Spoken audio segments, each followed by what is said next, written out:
ఈరోజు ఈ కార్యక్రమానికి ప్రత్యేక అతిథిగా ఇక్కడికి వచ్చేసినటువంటి మన Buchibabu garu, the director of Uppena and Peddi, సాధారణంగా వేదికపైకి ఆహ్వానిస్తున్నాము.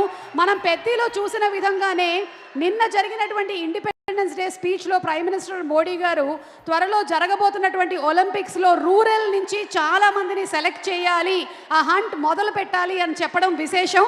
సో మీరు ఏదైతే చెప్పారో అదే జరుగుతుందండి. Yes, requesting you to please speak.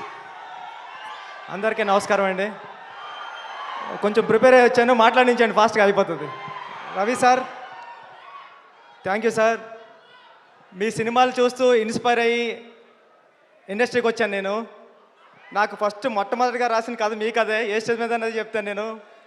మీకోసం రాసిన కథ నా దగ్గర అలాగ ఉండిపోయింది. ఇంకాని థ్యాంక్ యూ సార్. ఎప్పటికైనా వచ్చి మీకు ఆ కథ నేరేషన్ చేస్తాను. నేను సినిమాలు చూస్తుంటే మా నాన్నమ్మ గారు అనేవారు, ఏట్రా హీరో ఎప్పుడు అందరితోని తిట్లు తింటూ ఉంటాడు, మీ క్యారెక్టర్ని, ప్రతి క్యారెక్టర్ సినిమాలో ఉన్న క్యారెక్టర్లను తిడతానే ఉంటారు మీరు చేసే అల్లరి పనులకి.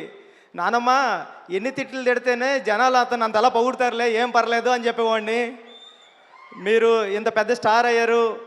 ఈ ఇరుముడి సినిమా టైటిల్ నుంచి కూడా చాలా పాజిటివ్ వైబ్ ఉందండి. అప్పుడెప్పుడో అయ్యప్ప స్వామి మహత్యం అనే సినిమా వచ్చింది, శివ గారు, శరతబాబు గారిది, చాలా పెద్ద హిట్ సినిమా. అలాగే ఈ సినిమా కూడా చాలా పెద్ద హిట్ అవ్వాలని మనస్ఫూర్తిగా కోరుకుంటున్నానండి. శివన్న, మీరు చాలాసార్లు చెప్పారు పెద్ద జరిగేటప్పుడు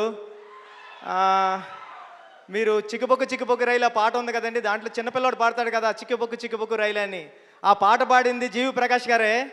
సినిమా పాట స్టార్టింగ్లో వస్తూ ఉంటుంది, చిన్న కిడ్ది 4 years ఏజ్లో అప్పుడు పాడాడంట. రెహమాన్ గారు చెప్తూ ఉంటారు, చాలా మంచి మ్యూజిక్ టేస్ట్ ఉంది, నువ్వు ఎప్పుడైనా వర్క్ చేయని. మీకోసం వెయిట్ చేస్తున్నా అండి, ఎప్పటికైనా ఒకసారి వర్క్ చేయాలి మీతో కలిసి. ఈ టీం అందరికీ, సాయి కుమార్ గారికి, హీరోయిన్ గారికి అందరికీ, ప్రియ గారికి, అజయ్ ఘోష్ గారికి అందరికీ ఆల్ ది బెస్ట్ అండి. రవి గారు, నవీన్ గారు, నేను ఉప్పెన మైత్రిలోనే పుట్టానండి. నేను ఉప్పెన సినిమా, రవి గారు, నవీన్ గారు అంటే నాకు చాలా ఇష్టం. వీళ్ళ బ్యానర్లో వచ్చే ప్రతి సినిమా పెద్ద హిట్ అవ్వాలని మనస్ఫూర్తిగా కోరుకుంటానండి. టీం అందరికీ ఆల్ ది బెస్ట్ అండి. థ్యాంక్ యూ సో మచ్ అండి. Thank you so